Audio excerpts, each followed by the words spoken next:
Hello, everyone, and welcome back to the EurovisionHQ Plus podcast.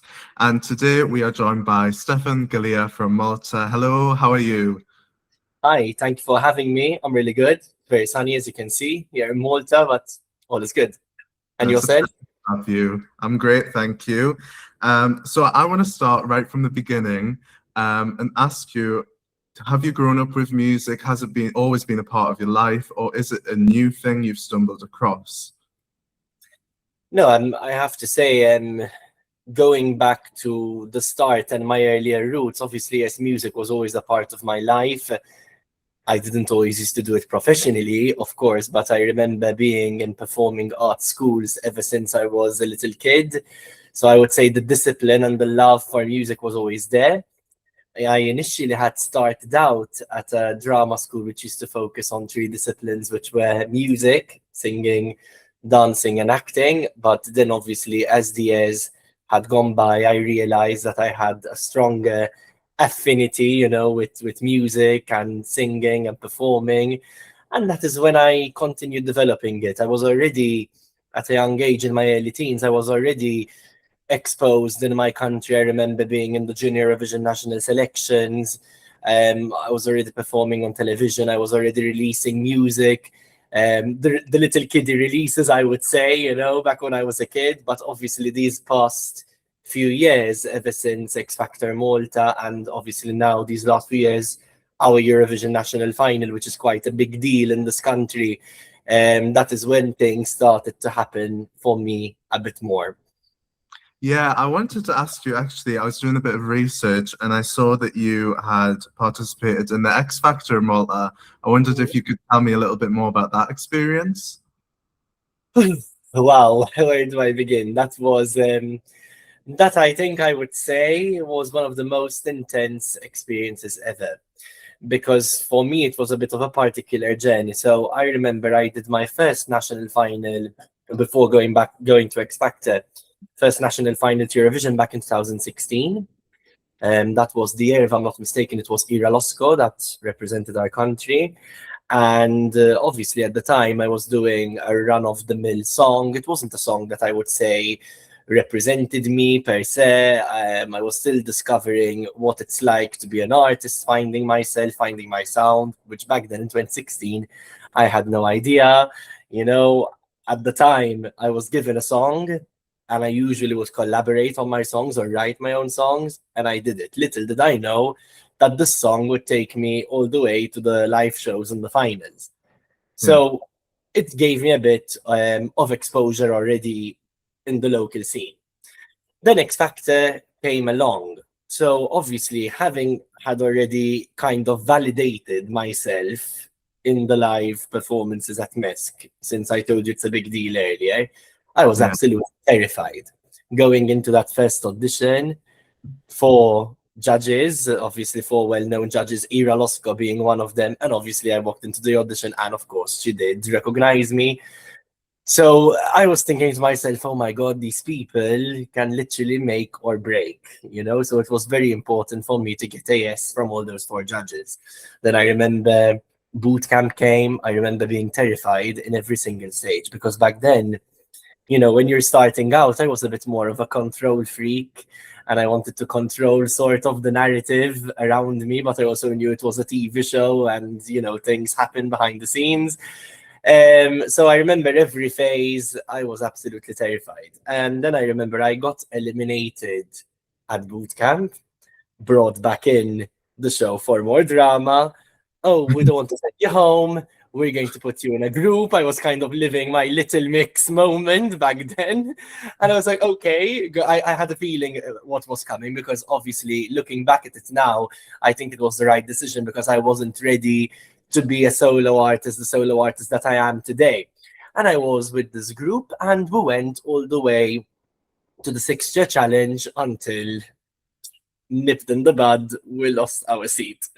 Literally, I remember towards the end, so it was very, very heartbreaking for us. But I remember Judge Howard Keat coming up to me backstage behind the scenes and, had a very deep and personal conversation about everything and what my direction should be going forward.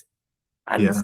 ever since, I didn't stop. I was releasing music. I fought back. I came back to the national finals. We'll discuss that, I think, going forward. And now we're here. And looking back at your career, obviously you've mentioned that you were in the selection for Junior Eurovision, and then of course you've been a MESC 5 times now. Was Eurovision always something you aspired to be in? I would be lying if I said no. I mean, in my country, not just in my country, I know in many other countries in Europe, it's quite a big deal. Yes, in my country, I would say there is this obsession with Eurovision. I never wanted to see as Eurovision just being the only vehicle for my entrance into the music industry overseas, but Eurovision does have huge visibility in Europe, and it's definitely a great footing into the door towards the actual industry, because obviously then there is a life after Eurovision. So yes, I would say it is definitely, it still is, till this very day. I mean, 5 participations later, I know I'm not the only one. I know I won't be the first or the last one in my country who has tried so many times to get to that stage. But yes, you can say it's definitely there. Yeah, I think that's what I love about your country. Like, I've already interviewed Jessica Grek and Stefan Galea from Malta. But I just love that, you know, a lot of you will not give up. Like, it doesn't matter how many times, you'll just keep trying. I mean, especially with Mariana, she kept trying and then she got there. And I think that's what's There are important. there are many examples, of course, as you said, there are many examples. Mariana, I remember on her 5th attempt, there has been so many. Claudia Faniello, I remember, has a very, she had quite a long run in the national selections until she represented us. It is the nature of the industry. Yeah, Aiden had absolutely. quite a journey as well until he actually got there. So yeah. Yeah. And were you always watching Eurovision growing up? Was there songs you enjoyed from Eurovision? Oh yes. Growing up, basically, my family every single year, it was a tradition that they used to have their friends over, they used to have people over, and obviously, of course, from a young age, when you're listening to the song, the Maltese song that's going to represent the country on the radio on a daily basis, 24/7, you start to trigger a bit of a curiosity. What is all the fuss about? And I remember my first Eurovision was back in 2003 that I followed closely with my family. And I just remember being in awe with the Turkish song that year, the song that won Every Way That I Can. I just remember being so in awe with the performance back then, with her staging, which wasn't as it is nowadays. But back then, I just remember being completely mesmerized. And every single year, it just got bigger and bigger. And then I remember in 2008, I wish, that is when I actually started following a bit more religiously, kind of like a bit of a super fan would. And that is when I actually started taking, my music as well a bit more seriously. So yes, as even going back to your previous question, the target and the ambition to actually finally, hopefully, wave my flag for our country is definitely there. And hopefully we can look back at this interview and that happens when we manifest it and say, we're actually there now. Exactly. And I was also going to ask you, you say about Eurovision, how it brings opportunity to go into the global market. Are there any other avenues you might explore in the future, that maybe competitions, talent shows, anything to try and get your music to a new audience? So the one thing that I am doing right now, beyond the competitive side of things, I'm in the music industry like any other market. It is very competitive, it can be very cutthroat. But what I am doing, besides writing for myself, I'm also writing for other people. It's not the first time that I travel in different countries in Europe. I attend different sessions. My summer is literally going to be jam-packed with sessions already.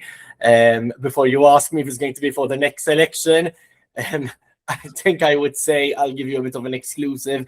I think I would say I definitely need a little creative break just for me, to continue writing and writing as much as possible until, we find that diamond in the rough, I would say, because a song doesn't fall from trees. It's also about how you feel in the moment and what I want to say creatively. So yes, and regarding talent shows in Malta, yes, there is a particular show which I have a keen eye on. I still haven't 100% said yes if I'm going to do it or not, but I am writing songs in Maltese with the target. If there is one which is, strong enough and that represents me, I would enter our show called Musica, which is a Maltese national festival, kind of like the equivalent of Kenga Magic in Albania, basically.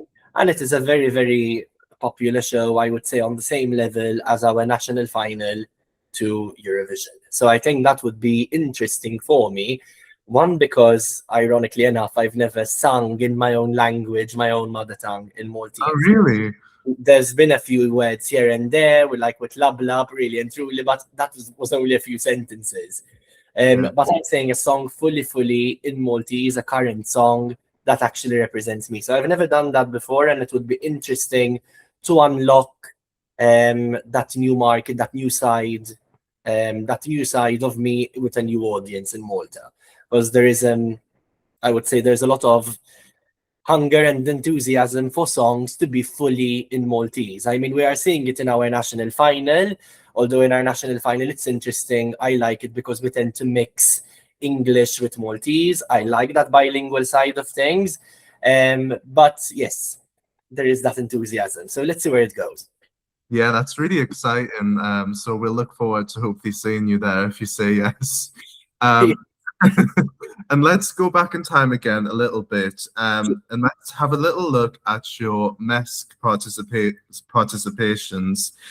So obviously you mentioned already your first time was 2016 with Light Up My Life.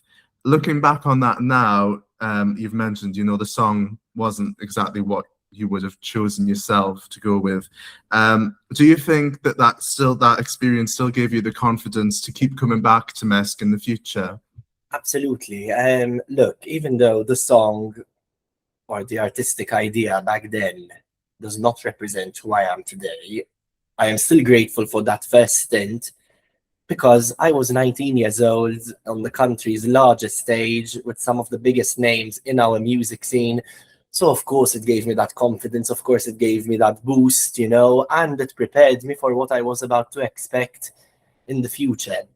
If you ask me about the next participations, of course I came back in 2023 a lot more refined, still not as refined as I am nowadays, but I had a clearer idea and concept then, which obviously spilled over to 2024, 25 and 26. Yes, when I look at my Eurovision journey, I would say it's been a roller coaster.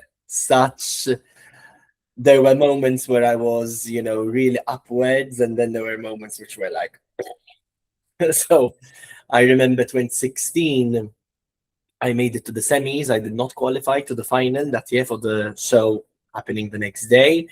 But back then, I had no expectations. I was just really, really happy and excited to be on that stage. It was a huge deal. Even if you get to the semis in this country, it's a huge deal. And 2023, of course, after I had spent some time away from the scene, I never really left music. I was obviously at college, I was studying. I never left music, that always remained with me. But 2023, I, of course, had a target.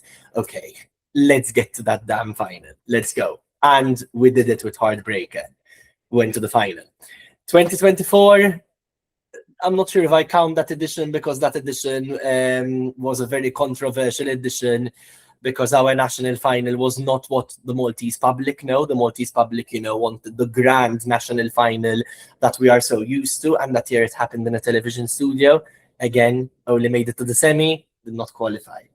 2025, because ironically enough, when these things happen, you tend to come back fighting, really fighting for it. 2025, Lab Lab, after NAM, we made it to the final, and I would say that song was the turning point for me. That song actually left quite an impression on the Maltese audience, where suddenly the Maltese audience started looking at Stefan, the artist, and saying, oh, where was he? He's finally coming out of his shell. Okay, Stefan could potentially be a contender in the future. And that song was co-written with Matt Black, my dear friend Matt Black. We co-wrote it together. So I will always be grateful to him for finally helping me get out what has always wanted to come out of me. And then come this year, I still have PTSD from what happened this year with Pose. So Pose, we wrote that song last August. I was invited in the Netherlands to write songs for a whole week. And this song came out, it just came to me, the idea and everything with the whole team on the first day. And I remember it was going to be so difficult for the next few days with the energy that the song gave us from the first day to do something that was better than Pose. Kind of like I was in love, it's like Love Island, someone walks in, you are so hooked on this person and your head is not going to turn. That is what happened to me with the song when we were writing it. And we really believed in it to the point that, of course, it did qualify in Malta. What happened back then is that the song had it garnered quite a reaction online. I think the public still remembered the excellent staging, in my opinion, that we had last year. It was a whole team effort. And obviously the public had expectations and they genuinely did love the song. The only problem this year with MESC is that we only had 3 weeks. So the finalists, I remember, were announced in December, 1st of December. And the first live show is going to happen on the 15th of January. So keep in mind, we are doing all the preparations during the Christmas period when everyone would be extremely busy. Wow. And it's technically 3 weeks because you have to give the national broadcaster a director's cut by the 3rd week, because then the next few days would have to be planning, for the camera cuts and all of that. So, of course, it was a whirlwind. Would I look back at the performance that we did in January and say that elements of the staging could have been better, could have been changed if we had more time? I would say yes. I mean, with Lab Lab, I remember I had 2 months to prepare that performance. You wouldn't believe me if I told you the amount of changes that we had to do until the audience got to see that final, more refined performance. I believe I took a risk. I still believe I was myself. I do understand that in my country, a theatrical and flamboyant or campy performance sometimes is not interpreted in the best of ways. I mean, we see this in many other countries as well, not just mine. So maybe a bit of foresight on this could have still made it a bit more cohesive. That being said, I'm very happy with the energy that I gave on stage and my vocals. Of course, it was heart-wrenching that we didn't get to the Saturday show. Again, 2016 qualified, 2024, 2023 non-qualified. It was like up and down, up and down, up and down. So it was heart-wrenching because we were building momentum, but I also know that this experience is going to give me once again that fighting urge that I have in me, that fire to... It's not just about winning. It's more about, leaving that impression once again. I believe you're only as good as your last job. So yeah. I really, really want to redeem myself. Yeah, I wanted to talk to you about Lab Lab Talk 2025. I remember distinctly because this was the year, I thought finally, as you've said, you've kind of stepped out of your shell and we saw the real you. I remember in the grand final, obviously there was the Steadicam camera issue. And I just wanted to ask you, how did that affect you? Did it upset you, or were you like, oh, never mind, these things happen? I think I really manifested that. Happening because I remember the Sunday before the final, we were watching, my mother and I were watching together one of the heats of Melodifestivalen. And I was watching, what's her name? That Swedish girl, Mira Omar. And we were watching her perform. I was in love with the song. I really love that song. And I was watching her performance, and I noticed, obviously, the cameraman fell. And I was like, oh my God. I told her if that were to happen to us, you're watching an international national final, whilst at the same time you are preparing for yours in a few days' time. It was the evening after a day of rehearsals, and I was chilling and I was observing what was happening. It was a bittersweet moment for me, because on Thursday I was happy with every single thing, and it was bittersweet, not because we did something wrong, but because we continued on professionally. That is my job, whatever happens, we've been mentally trained, always keep on going. Except maybe a few pitcher notes here and there from the shock as soon as I saw him literally slide off the stage. I was a bit disappointed because I'm a bit of a perfectionist. And obviously that particular shot was one of my favorite ever shots, when all my dancers are literally on the screens with the tablets next to me, you have the audience at the back. But at least we have the Thursday's performance to look at and say, we're glad. Exactly, yeah. It's quite a turbulent few national finals, right? Yeah. I mean, I must admit, I screamed when that happens. If one day I manifest holding that trophy, I will say, finally, after all those trials and tribulations, honestly. Yeah. And it was quite an experience. But I didn't want to do it again. They did ask me if I wanted to do it again. Okay. I didn't accept as an exclusive for the simple reason I felt I didn't have anything else to prove. What was in my control, being my vocal abilities and my choreography, I did that to the best of my ability. And I still believe it wouldn't have changed the outcome. Was I happy with that result after the feedback that I got from my country? Absolutely not. And ironically enough, I got more votes from the public than our national juries. And I have to admit, that really did hurt me. It did upset me, to be completely honest. I wasn't expecting, obviously I'm realistic, I wasn't expecting a win. I was hands down rooting that year for Mariana or Victoria. They were mine.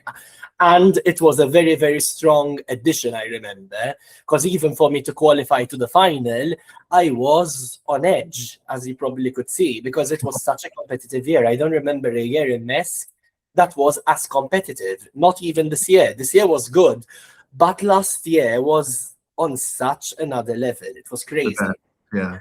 And so I was very realistic. I wasn't expecting, a first place, but I was hoping to sneak into the top 10 wherever I would have landed there, So it was a bittersweet moment, but I have no regrets. Genuinely, I have no regrets. And obviously, we've talked about how the format kind of changes every year in MESC. It seems to be a different structure. What do you think? Do you think that there should be 2 semi-finals and a final, 1 semi-final? What's your thoughts? I really loved last year's format. I really, really loved it. I think it was fantastic. It was mimicked on what happens in the international Eurovision. Before, to be fair, we always used to choose 24 songs. We used to have a semi-final and a final. And you would basically have all 24 songs being played in that one night, which I think, in my opinion, would be a bit of an overkill. So this sense, that the songs were divided 12 for each semi. You have a week-long Eurovision. There was such a hype. I remember last year in 2025, it was, a whole Eurovision week. Full on. It just made things a lot more exciting. Even the running order and the draw, that was actually broadcast live. So things were very transparent as well. This year, they reduced, the amount of semi-finalists. We were down to 18. Obviously, it was even harder to qualify. But still, I think having a week-long show would have made things a lot more interesting. I totally agree. I wish it was like that again, and I hope that they consider doing the format once again like that. I think it was so effective. Plus, you have 24 songs to listen to as well. Yeah. I'm assuming you would not want it to go back to 2024 when it was in the TV studio. No, no, no. That was such a weird year for us as Eurovision fans. It was like a complete change. I still don't understand it. That was insane. when I look at it. Honestly, I don't know. I don't know how we did it. I was having this conversation with Sarah. Sarah had it worse because Sarah Bonnici had to perform in the first semi. Literally, imagine 4 days after she qualified. How do you prepare for that? Because we are not talking. This is not us singing at any random gig. You know, this is a high stamina event. There are a lot of emotions that are involved. There's a lot of stakes, high stakes, you know, when you have an entire country that's watching these semis. Yeah. And then, you know, to invest so much in your artistry, in your product, and then have a production which is not at that level, especially comparing it to what it used to be before. So for us, it was weird because we know what MESC was like in previous editions. We know what it is like now. Yeah. So then you see that, you say, is it a budgeting issue? Where is all the money going? You know, you start questioning things. But thank God we had a new administration which actually rectified the situation. And finally, you know, the artist is a lot more, I would say, respected. And that MESC is back in its full glory, and it keeps getting better and better. Yeah, I'm so glad we're going back to the live shows. Honestly, that year was so strange. And obviously this year choose to forget that year. You were in with Pose, which was a fan favorite, we have to admit. Looking back at that, and looking back at all of your participations, would you say that that's your favorite song that you've sent to MESC? Mena, this is a very good question. I would say it is my favorite ever song that I've sent to MESC. Not my most favorite performance staging-wise. Staging, I would say, Lub Lubs last year, which was very much, you know, it was much more me. This year I went a bit more out of my comfort zone, and I don't mind going out of my comfort zone. It's just I wish that some technical things would have been handled better, even when it comes to certain camera shots. Yeah. That is what I would say. My honest opinion. And I wanted to ask you, you know, obviously in Malta, in the semi-finals, they don't reveal the placings of the non-qualifiers. Do you receive that information, or is it just not shared with anyone? No, I never received any information. And to be honest, I did not even ask for it, to be completely honest with you. I genuinely didn't. I wanted to close that chapter this year, take some time to heal, and create even further. Mind you, it did not break me at all. Otherwise, I wouldn't even be here. It's just, you know, giving me an ignition to fight even further and actually be as creative as I possibly can. And also I've learned some lessons as well from it. Yeah. And going back to music, of course, is music your full-time career at the moment? No, like many other artists in this country, we also have another profession. Of course, at university, you know, I completed my studies. I graduated to become a teacher, an educator. I work in a secondary school and also in a sixth form. So obviously that keeps my time very occupied throughout the day. I'd like to say I'm an educator by day and a musician by night. Obviously now I have my summer recess, so my next 3 months are going to be full on music, full time, literally day and night, because that is the absolute focus. But yes, it is very different to the music side of things. Whereas in my day job, you know, I'm a lot more rigorous, whereas, you know, on stage, I'm a lot more creative. The hardest part is ensuring that there is a balance in my profession, you know, because at the end of the day, I have to build a bit of a barrier because my students do see that side of me on stage. So in order to, you know, retain their attention and also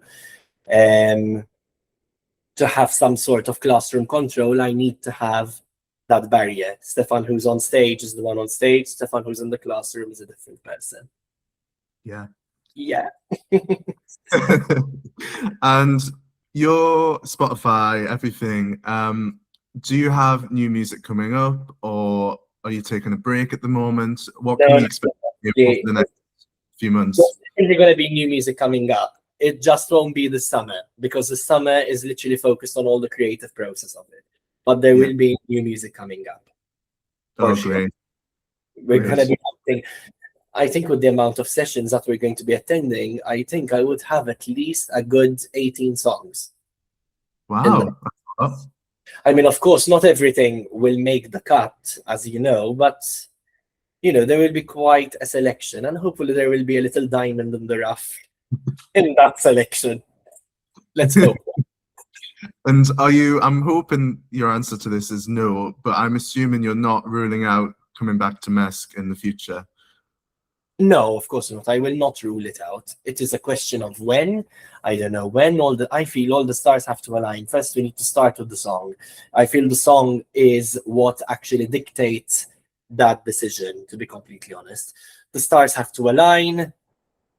I feel that obviously I need to have my country also behind me as much as possible. But until then, you know, I will continue working on my brand, on myself, my music. When I feel I am ready, you know, to actually go and do this once and for all, I will do it. Yeah.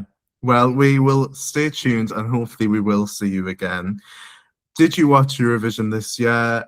Did you have any favorite songs? If you did, what was your thoughts? I did watch. Mela, I need to remember which song.